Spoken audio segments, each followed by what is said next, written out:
Je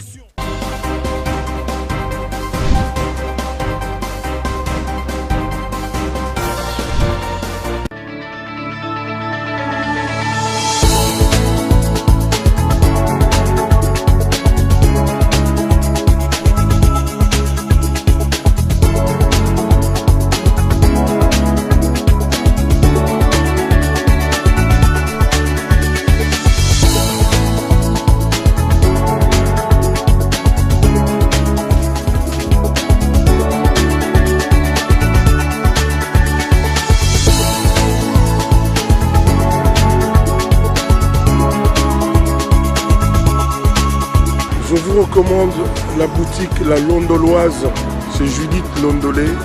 Si vous voulez être classe, chic, être habillé, être admiré. Parole de mon Pao Mokonzi.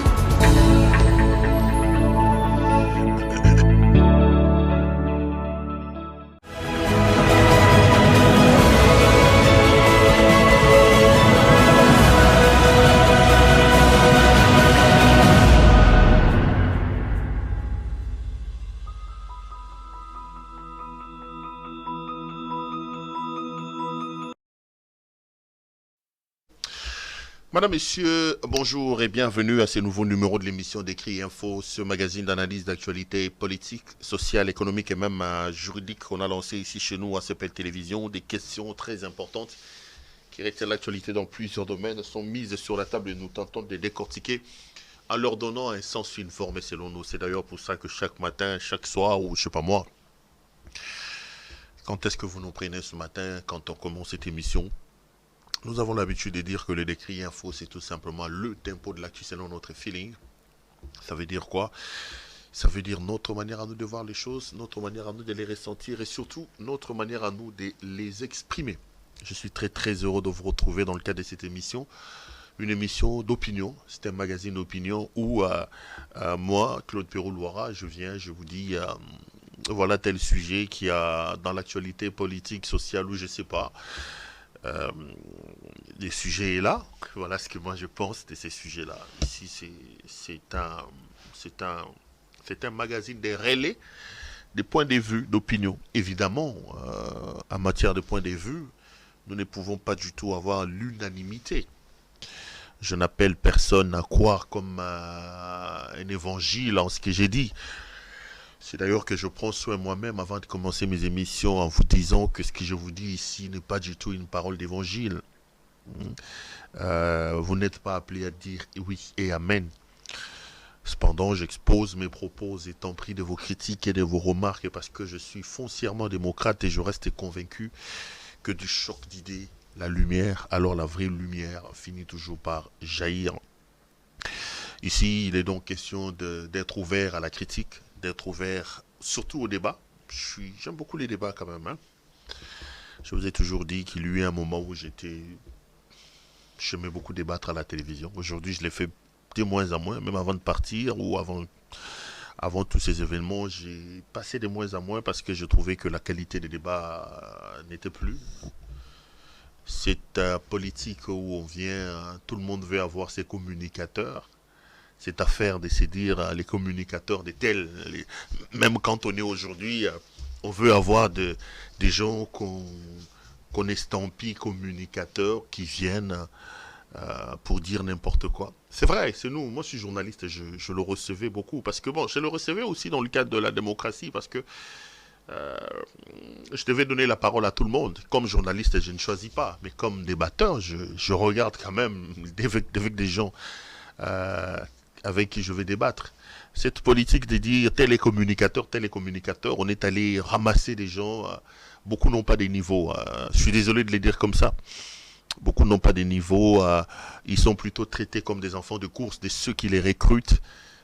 Bon, il y a un communicateur petit. Au moins, allez, appuyez-moi $100. Azuma $50. T'as la chaîne, comment ceux qui 700, ceux combien à Congo. Ma journée, c'est plutôt 100 mois, la bisoga net au 100 mois. Allongez moi 100, moi 50. Aïe, les caméras, bandiolo. Voilà. Donc, je pensais que le débat politique dans le pays avait vraiment perdu de sa superbe et de son aura, donc ça ne valait plus la peine d'y aller. C'est comme ça que J'y allais de moins en moins. Mais je suis quelqu'un de très ouvert, quelqu'un qui aime les débats.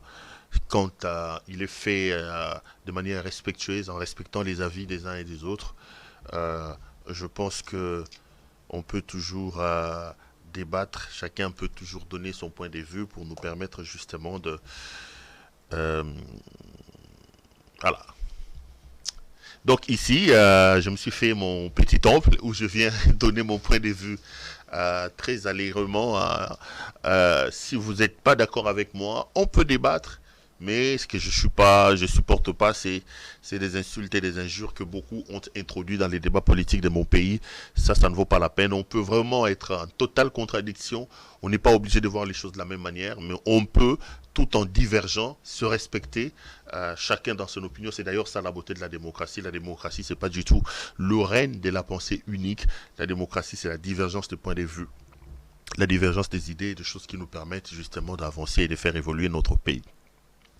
Merci à vous pour vos nombreux messages de soutien, pour vos appels. Quand je ne suis pas là, vous m'appelez pour me dire, Perrault, tu nous manques, Perrault, ceci. On se bat, on continue à travailler pour le bien de notre pays et surtout pour vous servir parce que nous, CEPEL, nous existons parce que vous êtes là. Le travail que nous faisons parce que vous êtes là, parce que nous vous aimons et parce que nous sommes aussi passionnés de ce travail. Bienvenue une fois de plus à vous tous. En tout cas, je vous souhaite la très très bienvenue. Je voudrais ici vous demander 2-3 petites choses avant de commencer. La première des choses que je voudrais vous demander, si vous êtes un habitué de ces émissions, vous connaissez le principe, s'il vous plaît, abonnez-vous à notre chaîne. Demandez à la personne qui est à côté de vous, s'il ne l'a pas encore fait, de pouvoir s'abonner. Ça nous fera énormément plaisir, ça nous fera énormément de bien de savoir que le nombre des abonnés à CEPEL Télévision continue à s'accroître. C'est aussi une marque de considération, une marque d'encouragement. Demandez à votre femme, demandez à votre enfant, s'il n'est pas encore abonné à CEPEL, faites-le. La deuxième chose, c'est pouvoir vous demander à liker la vidéo, à pouvoir aimer cette vidéo et surtout à la partager aussi pour nous permettre de nous mettre à l'abri de certaines actions de malfaisance des gens qui n'aiment pas qu'on leur dise la vérité. Et puis troisièmement, n'oubliez pas d'appeler notre partenaire, la boutique La Londoloise. Voilà, aujourd'hui, je suis venu pour vous relater une histoire qui me fait très mal. Je l'ai déjà écrit sur notre site web. Si vous voulez aussi vous informer, je vous annonce que nous avons un site d'information qui s'appelle cplnews.net. cplnews.net, c'est donc le site d'information via lequel vous pouvez aussi avoir des informations nous concernant. N'oubliez pas non plus que nous sommes sur Facebook. D'ailleurs, il y en a qui nous regardent en ce moment ici sur Facebook. Je tiens à le saluer. Vous pouvez aussi aller vous abonner sur notre page Facebook, c'est Perrault Loira officiel, donc c'est ma page Facebook. Allez vous abonner nombreux et vous pouvez également nous suivre sur Twitter. Sur Twitter, nous sommes sur @Perrault Loira 1. Là aussi, on m'a dit d'aller sur TikTok, je ne sais pas. Faites-moi vos propositions. Vous pensez qu'il faut qu'on aille aussi mettre quelques extraits sur TikTok. Instagram, j'ai un compte mais que j'alimente pas trop. Mais je vais quand même aussi y aller. Parce que bon, ce sont des canaux, des nouvelles technologies de l'information et de la communication. Ça nous permet quand même de passer le message. Alors je disais que je suis venu pour qu'on parle d'une question qui me chagrine et qui me turlupine énormément. C'est le tout dernier voyage du président Tshisekedi à Londres. Vous savez que jusque-là, il n'est même pas encore rentré à Kinshasa. J'ai appris qu'il est à Accra, au Ghana. Il aime beaucoup voyager, ce monsieur. Il adore le voyage. Il est à Accra, au Ghana. J'ai vu que, partant de Londres, il a fait escale à Accra pour 24 heures, d'après ce que j'ai vu. Et après, peut-être qu'il reviendra à Kinshasa. Bon, lui, il aime beaucoup le voyage. Mais il y a eu quand même des choses assez inacceptables qui se sont passées à Londres. Des choses qui jettent l'image, l'honneur, la réputation de notre pays en pâture. Je voudrais vraiment en parler dans cette émission pour essayer de dénoncer les choses et rappeler à M. Tshisekedi et à ceux qui travaillent avec lui que ils portent quand même sur leurs épaules la réputation, l'image et l'honneur de tout un peuple. Le Congo, c'est quoi? Le Congo, c'est à peu près 100 millions d'habitants. Le Congo, c'est 2 345 1410 km² de superficie. C'est un grand pays, le Congo, c'est plusieurs provinces, c'est plusieurs tribus, c'est plusieurs ethnies. Et selon le droit positif congolais, notamment la loi mère qui est la constitution de la République, le président de la République il représente la nation, il engage la nation. Le président de la République est le symbole de la nation. Le président de la République est le garant des bons fonctionnements des institutions. Et quand le président de la République se méconduit ou quand le président de la République pose des actes indignes, irrespectueux, c'est l'image de toute la République qui est donc jetée en pâture. Et ça, c'est des choses qu'on ne peut pas accepter. Vous allez le découvrir quand je vais aborder la question. Vous allez vraiment vous rendre compte que son dernier séjour à Londres a été une sorte de camouflet pour la République. Ça a été un voyage de honte, un voyage qui a vraiment jeté notre image en pâture. Et vous allez découvrir. Mais avant de commencer, je voudrais ici vous demander, mes chers frères, mes chers amis, mes chers compatriotes, mes chers téléspectateurs, de ne pas oublier que nous avons des problèmes dans notre partie Est. L'Est de la République démocratique du Congo, à l'heure où je suis en train de parler, est toujours contrôlé par des forces occultes, des forces négatives comme on les appelle. Bunagana et une bonne partie du territoire de Rutshuru sont contrôlés par le force du M23. Soutenu selon le rapport des Nations Unies et même les déclarations du président Tshisekedi par le Rwanda. Le M23 reçoit donc le soutien en hommes et le soutien en armes de UPDF, c'est l'Ouganda, c'est des RPR, c'est-à-dire les forces armées rwandaises. Et ça se complique, et c'est très compliqué. Je voulais ici que cette situation-là ne sombre pas, à mon point de vue, dans l'oubli. J'avais donc pris l'engagement de commencer à en parler. Si vous êtes 100, si vous êtes 2, si vous êtes 3, si vous pouvez entendre ma voix, moi je serai l'homme le plus heureux de la planète et je dirais que j'ai accompli un travail noble parce que j'ai prêché pour le compte de mon pays, j'ai dit des choses pour le compte de mon pays. Je l'ai dit vraiment pour que la situation là ne sombre pas dans l'oubli. Je refuse avec tout mon cœur que nous rentrions dans l'oubli par rapport à cette situation-là.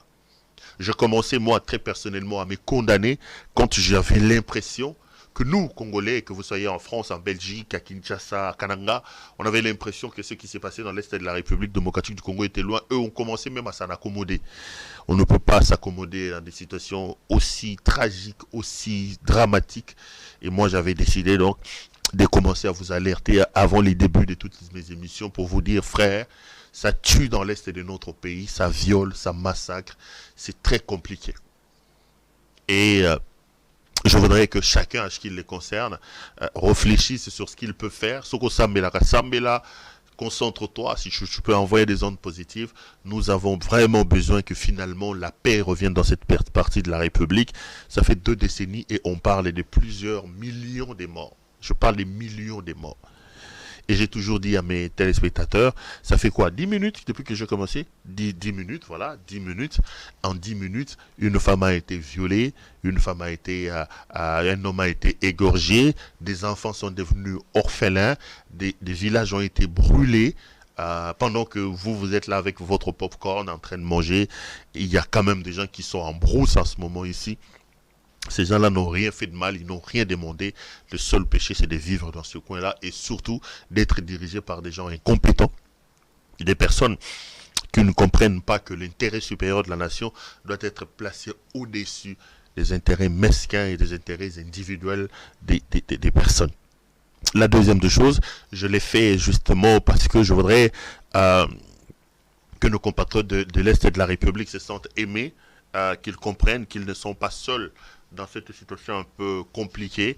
Et je suis très très heureux que ce que j'ai fait, beaucoup m'appellent pour me dire Péro merci quand on t'entend. Moi je suis à Bukavu, je suis à Goma, je suis à tel endroit.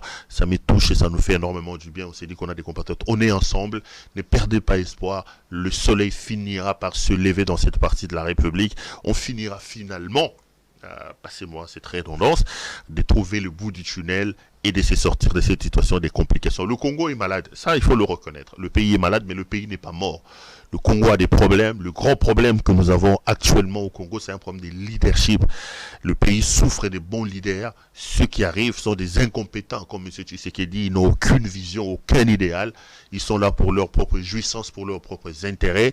Ils ne comprennent pas qu'on ne devient pas président de la République pour se servir, mais plutôt pour servir. Ils sont là pour se faire de l'argent, pour vivre leur passion, et ils oublient l'intérêt collectif. Mais quand nous aurons la possibilité d'avoir des autorités dignes, des autorités qui ont une vision, qui ont un charisme, un certain sens de leadership, la bonne gouvernance et le leadership, nous pourrons évidemment sortir notre pays de la torpeur dans laquelle il se trouve depuis plusieurs moments. Donc ne perdons pas espoir, ça finira par sourire. Voilà ce que j'avais à vous dire en passant sur l'Est de la République. Je reviendrai demain, je redirai la même chose. C'est comme un fardeau, c'est comme un apostolat que j'ai pris, et de commencer mes émissions toujours par cette partie-là de la République démocratique du Congo. Voilà. 2-3 choses avant d'entrer en profondeur de mon émission. J'ai vu une image sur Internet que je voulais vraiment vous proposer parce que j'ai été touché par ça. Je voulais encourager quelqu'un. Madame Mouewa, c'est le maire AI de la ville de Lubumbashi. Vous savez qu'elle a eu quelques petits problèmes ici parce qu'elle a interdit les taxis-motos d'entrer dans la ville. Moi, j'aime beaucoup le travail qu'il fait parce que je sens que depuis qu'il est à la tête de la ville de Lubumbashi, les choses ont commencé petit à petit à changer. Il prend des décisions qui lui valent les fusillades des gauches et des droites, mais elle reste cabrée sur ses décisions. Et hier, et ce week-end plutôt, elle a organisé une marche écologique, une marche qui s'est terminée par des travaux des salons dans la ville de Lubumbashi. C'est ce combat-là pour la propriété, pour l'instauration de l'autorité de l'État que moi je le soutiens. D'ailleurs, je vous propose de regarder ces petits éléments. Je crois que c'est 2 minutes, hein, Jason, c'est 2 minutes. Si ma mémoire ne me trahit pas, regardez juste ce qui se passe. Si vous ne le connaissez pas, je vous présente Madame le maire de la ville de Lubumbashi et je reviendrai pour continuer cette émission. Regardez. Les membres des différentes structures d'encadrement de jeunes, les cadres de base, les administrateurs de différents marchés, les chefs des services urbains, les agents de la mairie de Lubumbashi ainsi que de curieux venus de toutes les communes ont massivement participé ce dimanche 16 octobre 2022 à une marche écologique organisée par la mairie de Lubumbashi pour sensibiliser toutes les couches de la population sur l'importance de lutter contre l'insalubrité, qui est la cause première de toutes sortes de maladies des mains sales. La procession de cette séance de sensibilisation est partie de la mairie de Lubumbashi en passant par les avenues Kassavubu, Djamena et Lomami avant que les participants à cette marche ne se dispersent sur toutes les avenues du centre-ville où ils ont ramassé et évacué toutes sortes de déchets. Occasion faisant le larron, Lauriane Kalombo Mouewa, maire ad intérim de Lubumbashi, a dans son mot du lancement de cette campagne de sensibilisation qui s'étendra dans toutes les communes, insisté sur la contribution de tous afin de rendre propre notre environnement. À travers cette initiative, la population louchoise prouve son attachement et sa détermination pour accompagner Lauriane Kalombo Mouewa dans la réussite de cette opération qui consiste à lutter contre l'insalubrité sur toute l'étendue de la ville de Lubumbashi. Nous sommes soucieux d'abord d'assainir notre milieu environnemental pour que nous puissions vivre dans de très bonnes conditions. En tout cas, c'est vraiment très encourageant, c'est très encourageant. En tout cas, tout s'est très bien passé parce que nous venons de constater qu'il n'y a pas eu de problème et beaucoup de personnes, beaucoup d'organisations, beaucoup de structures ont répondu présent avec joie et ils sont prêts à pouvoir accompagner Madame le maire dans le cadre d'améliorer les conditions socio-environnementales pour que la population vive dans un cadre idéal pour le bien-être également. Signalons par ailleurs que, au cours de cette opération, l'on a noté la présence du bourgmestre de la commune Lubumbashi, Gustave Ngoïkia Kamwanga, du bourgmestre adjoint de la commune Kenya, ainsi que du chef de bureau de la commune Katouba. Et pourtant, la conférence des villes convoquée en juillet dernier en Abidjan, en Côte d'Ivoire, le maire des différentes villes du monde ont pris l'engagement d'intégrer les entités territoriales décentralisées dans la résilience climatique afin de contribuer à la réduction des gaz à effet de serre. Allez, merci beaucoup à notre ami Jason qui est de l'autre côté de la régie. Là, vous venez donc de suivre Madame le maire de la ville de Lubumbashi. Madame le maire, courage, vous avez tous nos encouragements. Restez debout. Je sais que parfois la politique ne comprend pas les compétences, mais bon, battez-vous et vous avez tous nos encouragements. Les amis, une deuxième chose que je voulais vous dire avant de pouvoir entrer en profondeur par rapport à l'émission, je vous ai dit lors de la dernière émission ici que il se passe un problème notamment à Congo Airways. Et j'avais cité ici M. Bahati Lukwebo. Bahati Lukwebo que beaucoup ont surnommé M. Maradona parce que ceux qui le côtoient savent qu'il est un amateur en matière des fonds publics, en matière d'argent. C'est un grand dribbleur. C'est comme ça qu'on l'a surnommé Maradona. J'ai vu dans les réseaux sociaux des insultes, des attaques. Je n'ai pas le temps de descendre, d'aller vautrer dans la bassesse de ces insultes. Je voulais tout simplement vous rassurer, mes chers frères, que chaque jour qui passe, vous allez vraiment vous rendre compte que là où je suis, je ne me permettrai nullement de venir vous raconter des salades, mettre ainsi, jeter ainsi en pâture mon image et ma réputation. J'ai parlé ici des PV, des extraits des PV d'audition que j'ai. Je l'ai lu dans les dossiers des Congo Airways. Et j'ai dit que M. Pascal Kassongo, qui est en prison depuis le samedi, qui est donc directeur général de Congo Airways, a cité M. Bahati Lukwebo parce qu'il y a plusieurs griefs qui sont retenus contre lui, parmi lesquels un détournement de 612 000 $ américains. Mais monsieur s'est justifié en expliquant que cet argent, il a donné ça parce que monsieur, le président du Sénat, Bahati Lukwebo, lui a imposé. J'ai dit que l'argent là, c'était un peu plus de 2 millions de $ américains qui étaient sortis dans le cadre des reliquats d'une subvention en carburant que l'État congolais donne aux avions des Congo Airways. Et pour avoir ces reliquats-là, le dossier était bloqué auprès du ministre de l'économie de l'époque, M. Jean-Marie Kalumba, qui est un proche de M. Bahati Lukwebo, et qui avait fait remarquer au directeur général que sur décision de son autorité morale, Bahati Lukwebo, pour que cet argent-là sorte, le DG doit s'engager à reverser 30% à Bahati Lukwebo. Et le DG a accepté. L'argent est entré 2 millions, un peu plus de 2 millions de $ américains. Ils ont fait les calculs et le DG est allé retirer 612 000 $ américains. Je l'ai dit. Et j'ai des extraits des PV d'audition parce que le DG a été entendu et il se trouve en prison. Alors, lorsque les 612 000 $ sont arrivés, le ministre de l'économie étant informé, il a envoyé une conseillère financière, sa conseillère financière, qui se trouve être Arlette Bahati, la fille propre de M. Bahati Lukwebo, et c'est elle qui est venue récupérer les 612 000 $ américains. Et Pascal Kassongo dit dans sa déposition que sur les 612 000 $ américains, le président du Sénat, M. Bahati Lukwebo, alias Maradona, donc notre Maradona national, a exigé et obtenu 60% de cet argent-là. 60% de cet argent. Et c'est sa fille qui a récupéré l'argent. Et Pascal Kassongo dit que dans les 40% qui sont restés, ils se sont partagés. Il reconnaît lui-même avoir obtenu un peu d'argent parce qu'ils se sont partagés le reste. C'est des éléments que j'ai mis sur la table.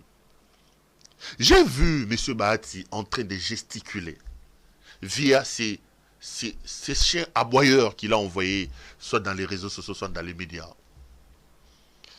Mais j'ai mis des éléments sur la table. Est-ce que M. Bahati Lukwebo a-t-il une fille qui s'appelle Arlette Bahati qui travaille comme conseillère financière du ministre de l'économie? Répondez sur cette question, M. Bahati. Arrêtez de gesticuler. Est-ce que M. Bahati Lukwebo a-t-il imposé ses enfants dans les cabinets ministériels? Voilà, répondez à cette question. Est-ce que Madame Arlette Bahati, conseillère financière du ministre de l'économie, fille propre de Bahati Lukwebo, est-elle, oui ou non, allée chercher l'argent à main propre entre les mains de M. Pascal Kassongo? C'est des questions. C'est des questions et des éléments que je mets sur la table. Alors, je vous vois en train de tourner autour du pot, M. Bahati Lukwebo, il a dit, non. Est-ce que ce que j'ai dit est vrai ou faux?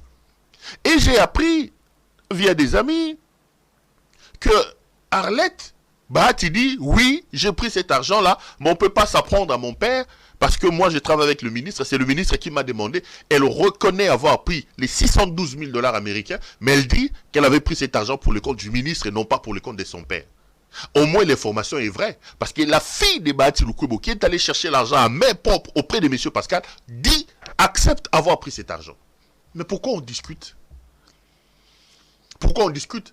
J'ai vu un quidam, un énergumène me dire, non mais Bahati a beaucoup d'argent, vous parlez de 612 000 $. Mais 612 000 $, ça ne peut rien être pour Bahati. Mais un détournement de deniers publics, même quelqu'un qui prend 100 $ peut être condamné pour détournement. Le détournement, ce n'est pas une affaire de montant. Le détournement, c'est l'action de déplacer une somme d'argent via sa destination, que ce soit 50 $, que ce soit 100 $. Le détournement, ce n'est pas le montant. Le détournement, c'est l'action de détourner une somme donnée par rapport à ce pourquoi il était destiné. Que Bahati soit millionnaire, ça, ce n'est pas mon problème. Vrai ou faux, Bahati a pris l'argent. Oui, Bahati a pris l'argent. Vrai ou faux, sa fille est allée récupérer. Oui, sa fille a récupéré l'argent. Maintenant, elle dit non. Non, mais on ne peut pas s'en prendre à mon père. J'ai récupéré l'argent, mais c'était pour le compte du ministre. Mais tout le monde sait. Tout le monde sait l'hypersensibilité de M. Bahati Lukwebo en matière d'argent. C'est d'ailleurs pour ça qu'on l'appelle Diego Modeste Maradona Lukwebo. Tout le monde sait que Bahati a laissé des traces indélébiles en matière d'argent partout où il est passé. Et qui vous a dit pourquoi Bahati a-t-il imposé sa fille au ministère de l'économie et comme conseillère financière? Parce qu'elle voulait contrôler. Vous pensez que la fille de Diego Maradona peut quitter son bureau, aller chercher l'argent sans que son père ne soit au courant? Ne nous prenez pas pour des imbéciles, messieurs. Des questions importantes que j'ai mises sur la table sont celles-là. Au lieu de tournoyer et d'aboyer comme je vois les gens, et Bahati lui-même en train d'aboyer, je demande à me rencontrer sur base des faits que je pose sur la table. Les éléments sont là. J'ai les extraits de PV d'audition de M. Pascal Kassongo qui met en cause M. Bahati Lukwebo. Ici, je voudrais lancer un appel pathétique. Le ministre, l'ancien ministre de l'économie, Jean-Marie Kalumba, on me dit qu'il est introuvable. Parce que lui aussi il devait venir répondre de son implication dans cette affaire. Mais si Jean-Marie n'est pas là, la fille de Bahati Lukwebo est là, monsieur le procureur, monsieur le magistrat instructeur du dossier. Pourquoi aucun acte de procédure judiciaire n'est encore posé à l'heure où nous parlons contre la fille de Bahati Lukwebo? Pourquoi aucun acte de procédure n'est posé contre monsieur Bahati Lukwebo?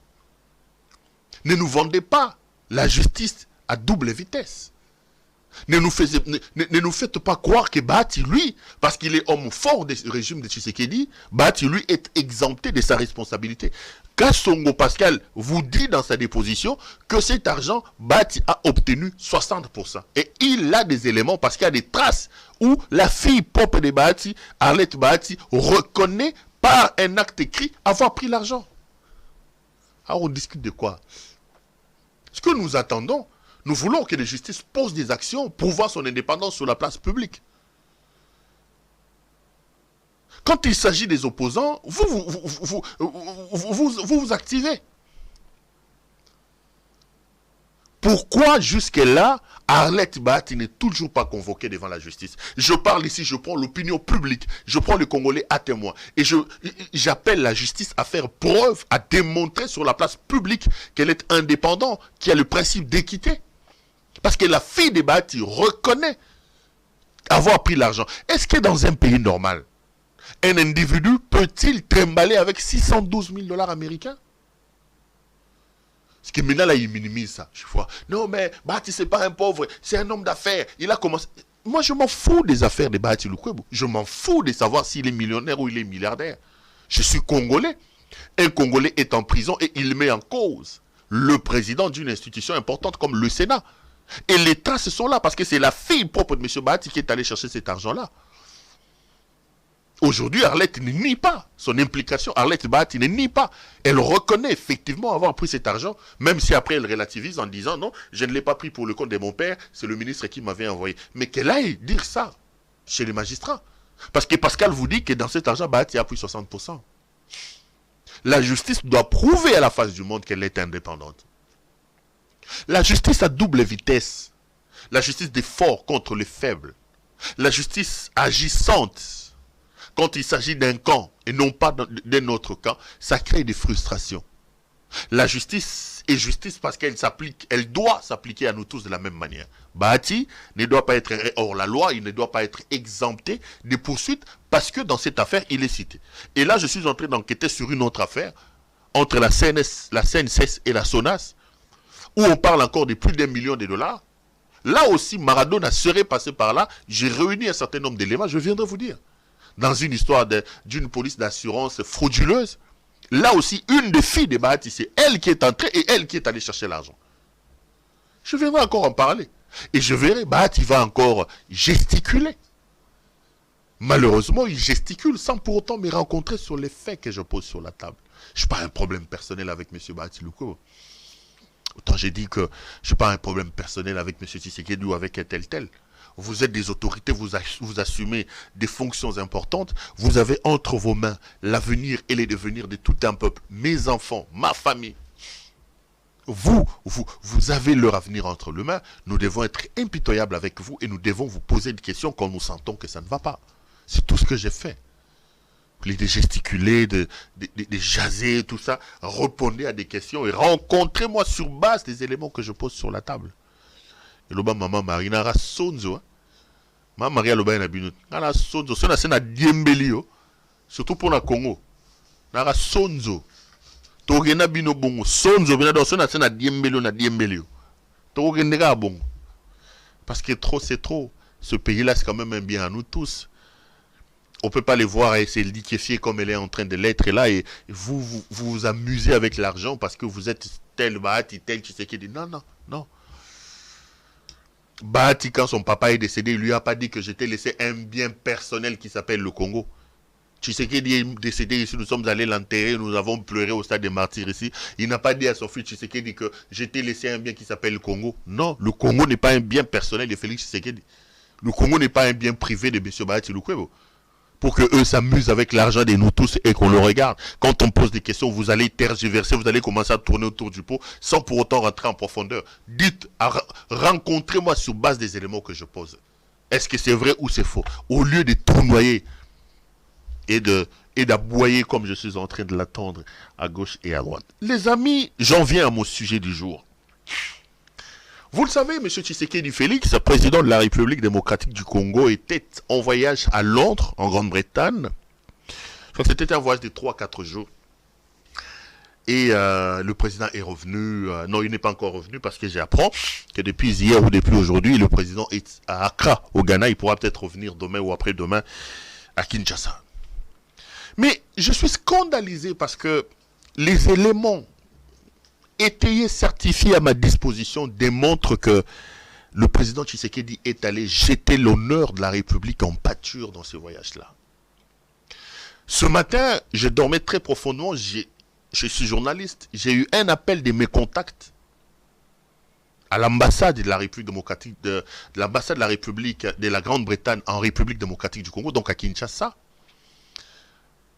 Et comme je l'ai dit dans un article que j'ai écrit, j'étais frappé par le dépit, la désolation et la colère de mes contacts. Ils me disaient, Perrault, mais c'est quelle honte, c'est quelle honte. Ce monsieur est en train de foutre mon pays dans la merde. Tu sais, 2 gardes du corps de M. Tshisekedi ont été arrêtés à Londres.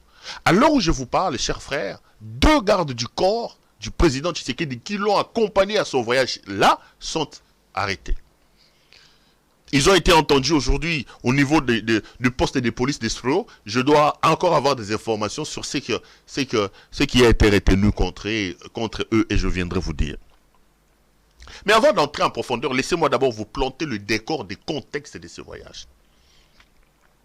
Le voyage de Londres pour M. Tshisekedi était un voyage inutile. Tshisekedi est allé à ce voyage-là non pas pour des raisons d'État.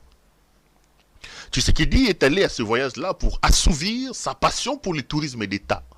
N'oubliez pas que cet homme a déjà fait 3 ans et demi au pouvoir, et en 3 ans et demi de pouvoir, M. Tshisekedi a fait plus de 230 ou 240 voyages.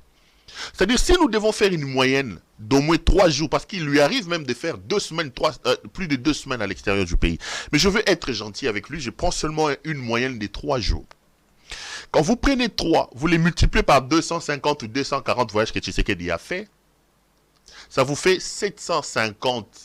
3 fois 250, ça vous fait 750. Donc, à l'heure où je vous parle, Tshisekedi a déjà fait... Tshisekedi a déjà fait 3 ans et nous sommes au mois de novembre et 10 mois.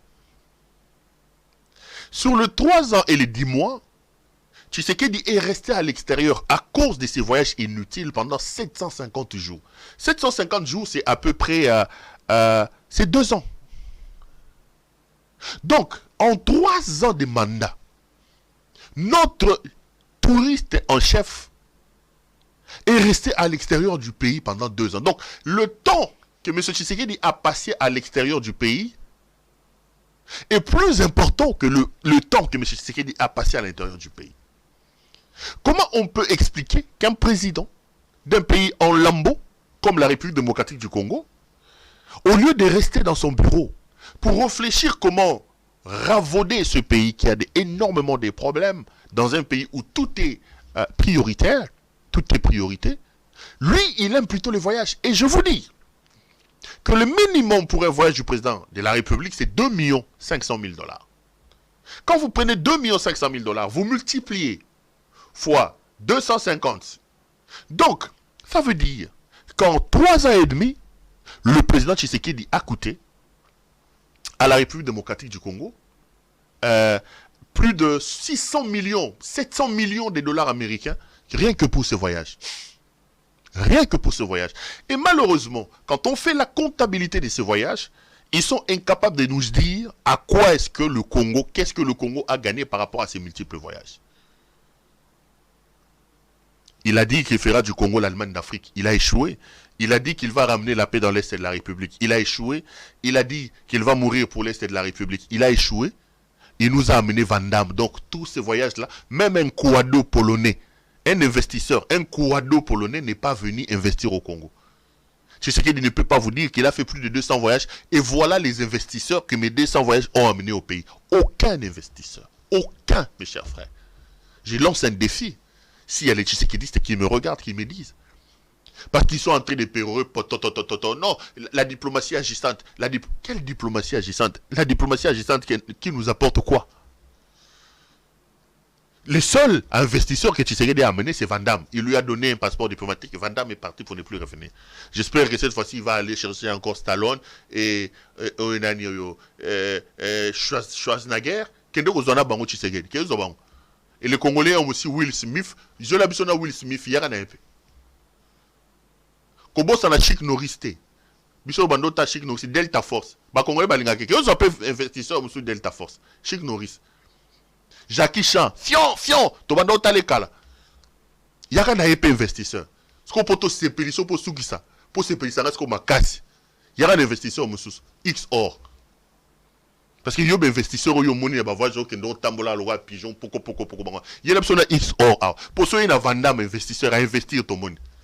Quelle honte. Il y a un X or à bactère ou à c'est tout simplement la honte. C'est quelqu'un qui n'est pas du tout à sa place. Ces voyages-là de Londres, mes chers frères, de quoi s'agit-il? Londres, il s'agit tout simplement d'un petit sommet organisé par le journal Financial Times, qui est un journal privé, qui a organisé un sommet sur les investissements en Afrique. En fait, c'était un petit truc qui n'avait pas besoin qu'un chef de l'État se déplace. Parce qu'il n'y en avait aucun. Aucun ministre, aucun président de la République, aucun premier ministre ne s'est déplacé pour ce voyage-là. Tshisekedi est tombé sur ça comme par hasard et il a décidé d'y aller. Mais il s'est posé un problème. Je parle d'abord du contexte de voyage. Quand le président de la République démocratique du Congo est allé à l'ambassade de Grande-Bretagne à Kinshasa pour dire qu'il devait voyager, les Britanniques lui ont dit non. C'est un petit truc. Seuls les scientifiques et des petites agences comme chez nous, ANAPI, Agence nationale pour la promotion des investissements. C'est eux qui se retrouvent dans le cadre de ce colloque-là pour réfléchir. Dans le protocole, aucun président de la République, aucun ministre, aucun premier ministre, Tshisekedi, friand de voyage, il a insisté pour y aller. Il voulait y aller. On lui a dit que ça ne servait absolument à rien. Il voulait absolument y aller. Finalement, les Britanniques ont dû accepter, mais sous une condition. On lui a dit, si vous voulez y aller, alors il faut aller comme une visite privée. Lui voulait que ça soit une visite officielle. Il a insisté. Après moult débats, on lui a donné une visite officielle. Monsieur a eu ce visa et ces gens. Le premier scandale que Félix Tshisekedi fait, même avant de voyager, pour cette petite réunion de rien du tout organisée par Financial Times, Tshisekedi amène 80 personnes. J'ai les noms ici, je vais vous lire quelques noms. Pendant que je suis en train de les lire, notre ami Jason va vous aider à comprendre que ce que j'ai dit est vrai. J'ai la liste des noms ici. Des gens que Tshisekedi a amenés. Pour ces petites histoires-là, les caisses de l'État ont encore été saignées par ces jouisseurs ici. Ordre des missions. Les personnalités, direction de son cabinet. Monsieur André Wameso, directeur des cabinets. Monsieur Roku Bachala Kibunda, coordonnateur à la cellule des climats des affaires. Monsieur Patrick Fatamukunga. Monsieur Michel Moulumba Chimpanka, assistant président de la République. Nadège Sampu Mumpampa. André Lobo Kwete. Jody Ngongongoy. Protocole. Monsieur Bob Mbomba Nkombo. Monsieur Freddy Azili Chabani, intendance. Monsieur Alain Taïbi Lolo. Monsieur Mathieu Moulumba Chubola. Monsieur Moïse Kabongo Mukendi, communication. Monsieur Eric Nindou. Monsieur Jean-Pierre Wafouana.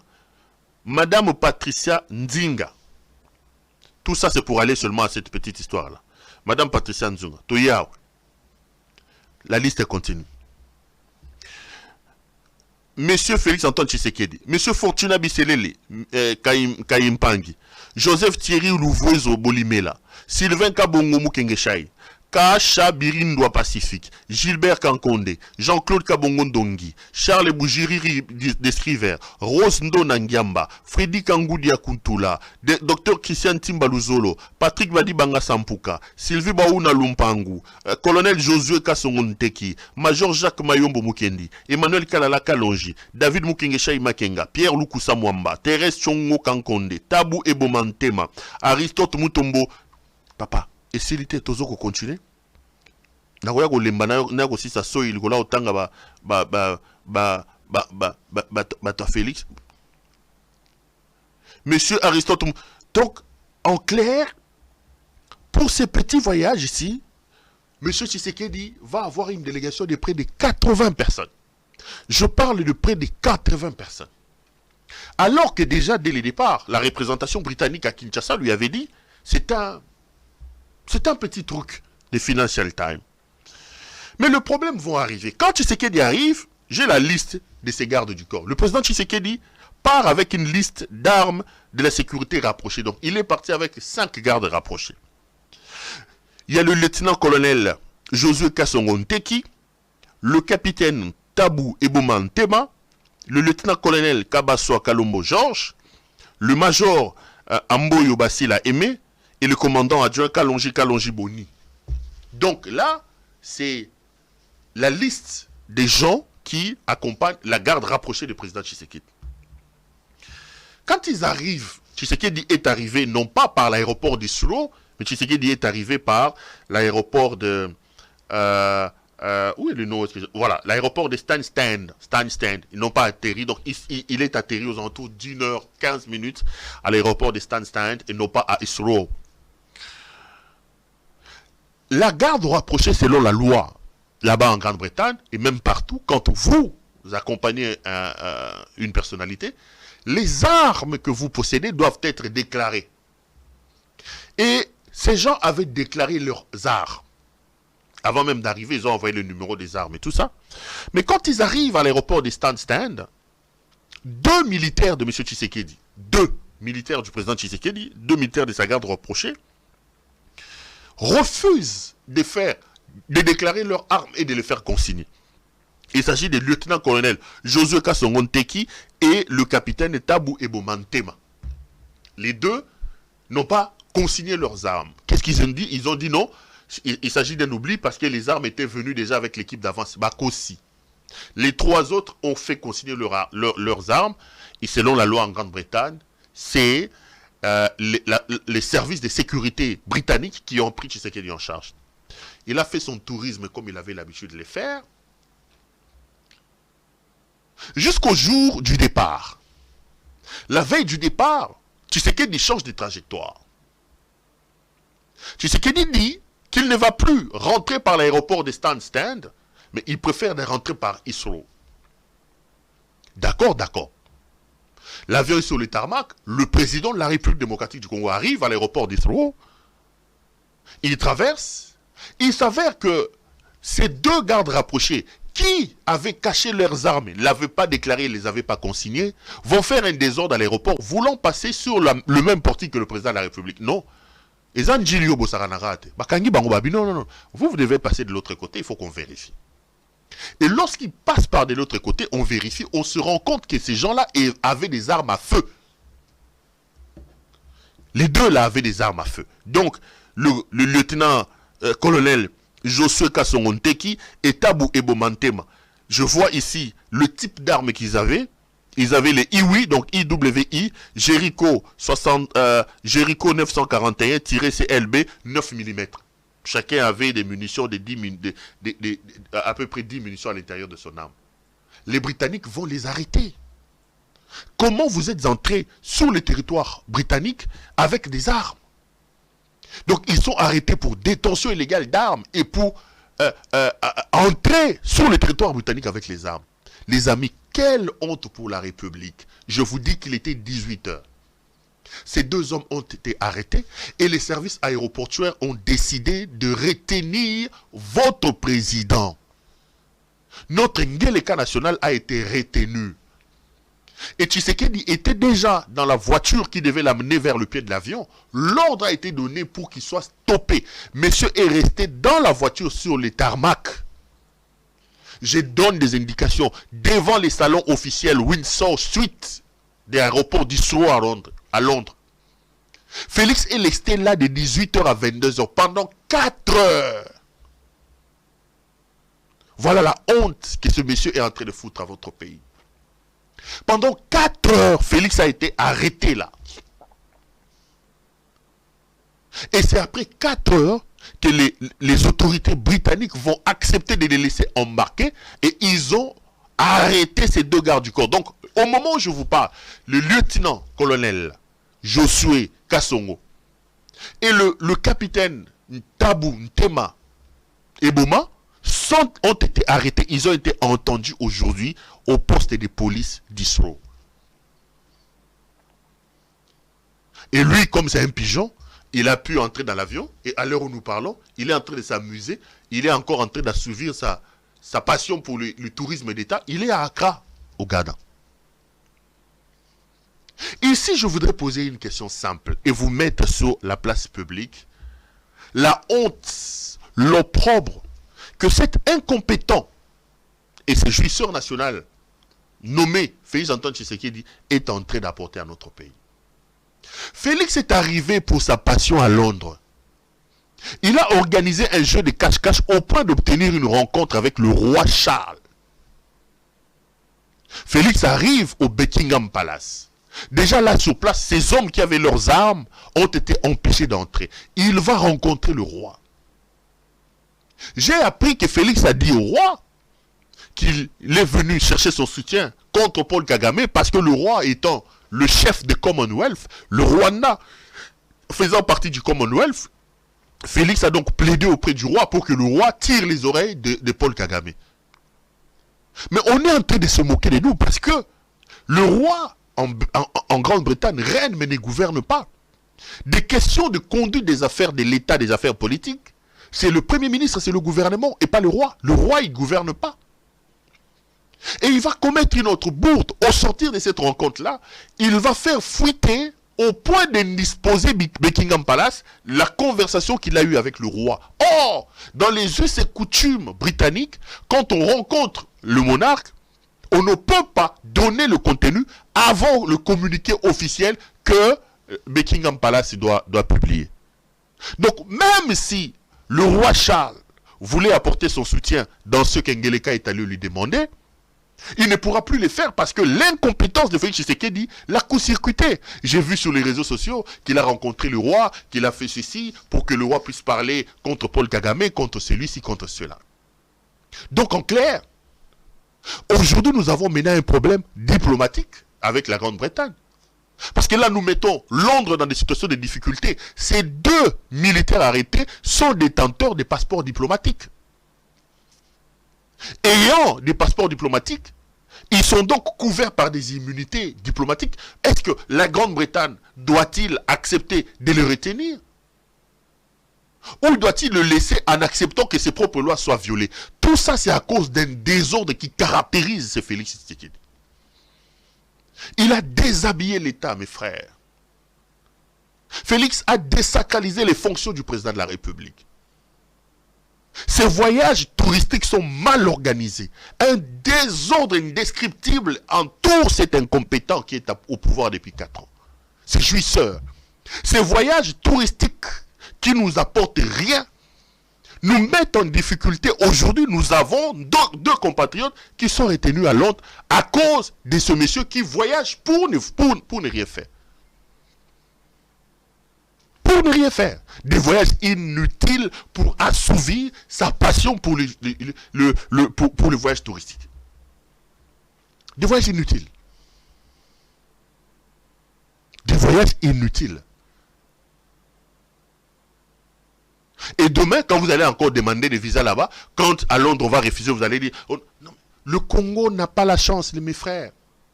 Félix est un problème. Je vous dis la vérité, ce monsieur est un problème. Si nous sommes sérieux avec nous tous et si nous aimons vraiment notre pays, notre responsabilité c'est de travailler pour les chasser du pouvoir. Il est allé participer à un voyage inutile et là il nous crée des problèmes avec la Grande-Bretagne, bêtement. Et il va revenir ici, peut-être qu'il a encore acheté une autre montre chère là-bas. On va commencer à crier sur le Moukantombolo, béton. Il va amener de nouvelles vestes. Il va amener des nouvelles. Encore là, il était à Londres. Il a encore acheté des Jimmy Weston, de 30 000, de 20 000. Il va revenir ici. Le Congo n'aura rien gagné dans son voyage touristique. Pour lui, président de la République, c'est marcher sur les tapis rouges, alors qu'il ne faut absolument rien. Alors qu'il ne faut absolument rien. Et ils ne veulent pas qu'on leur dise la vérité, mes frères. Congolais, nous devons nous réveiller.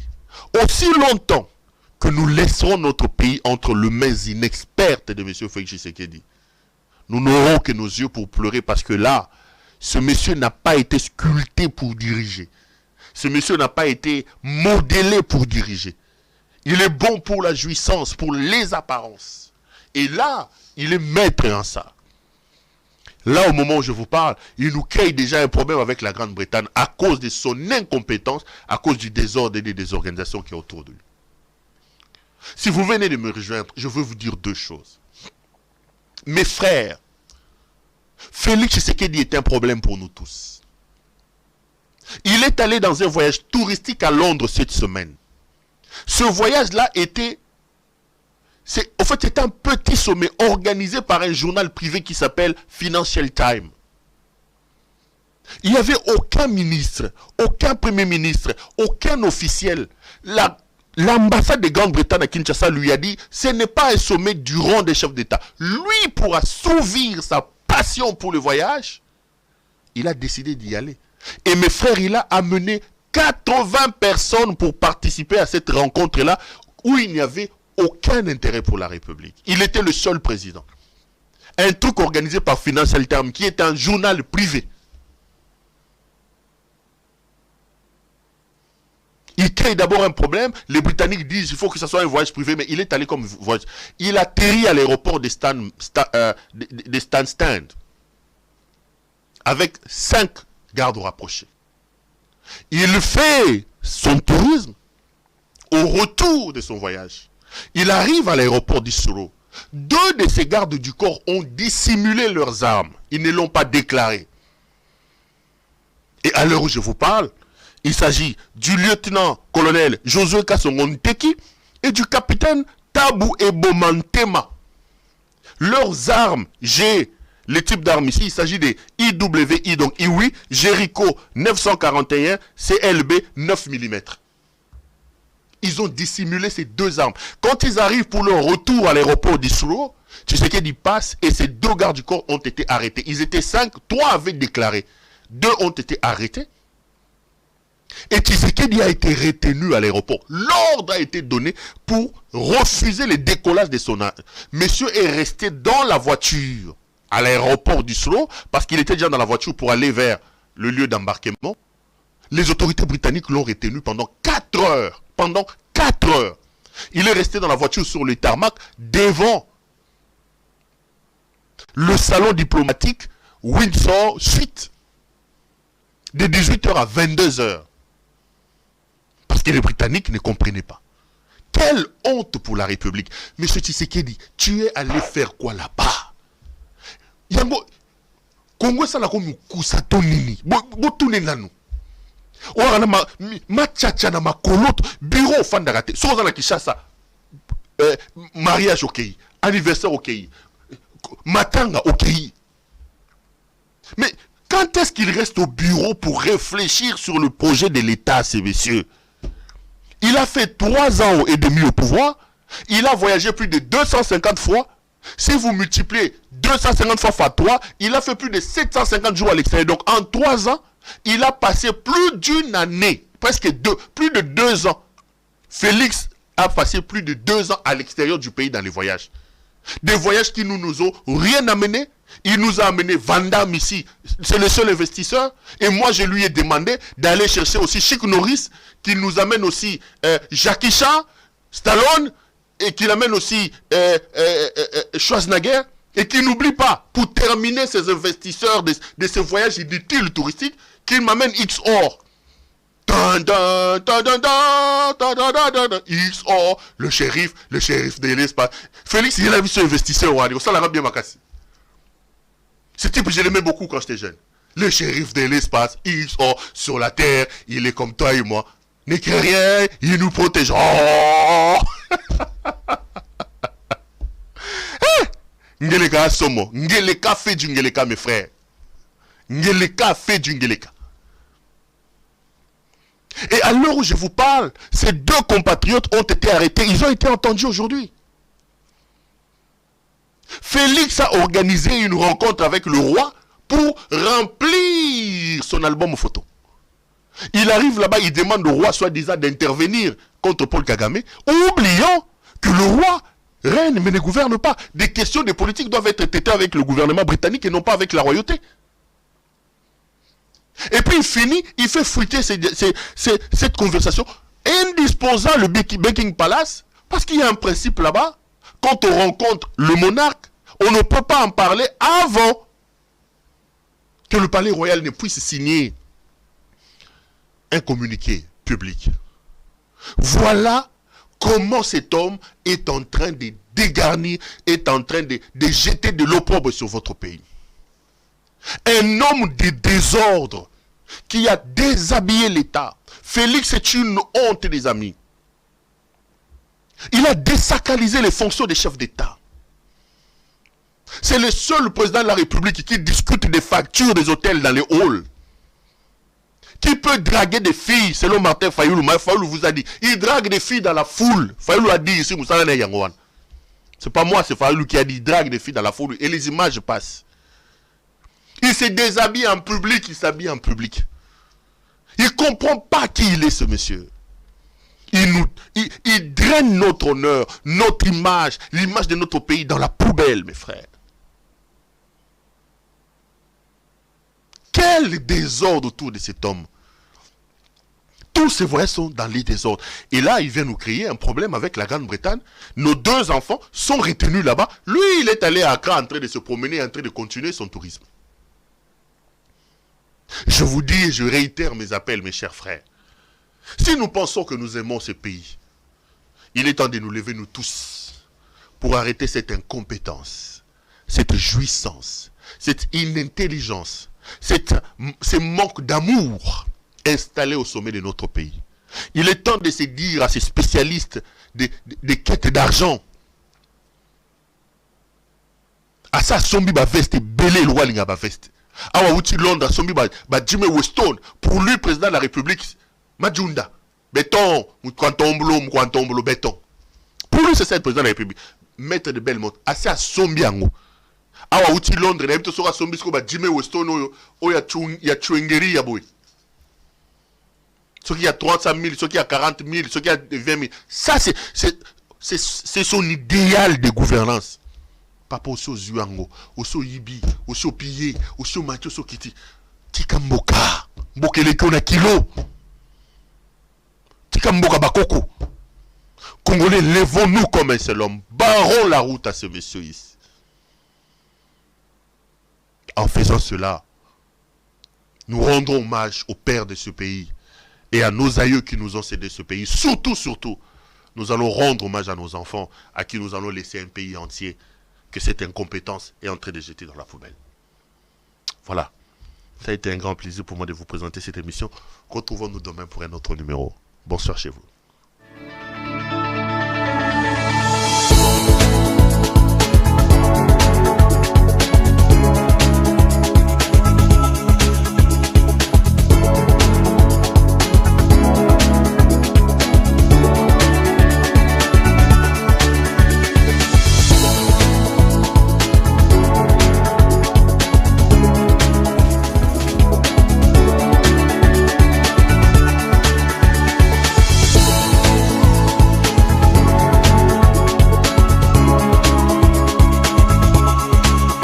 Je vous recommande la boutique La Londoloise, c'est Judith Londolé. Si vous voulez être classe, chic, être habillé, être admiré. Parole de Mopao Mokonzi.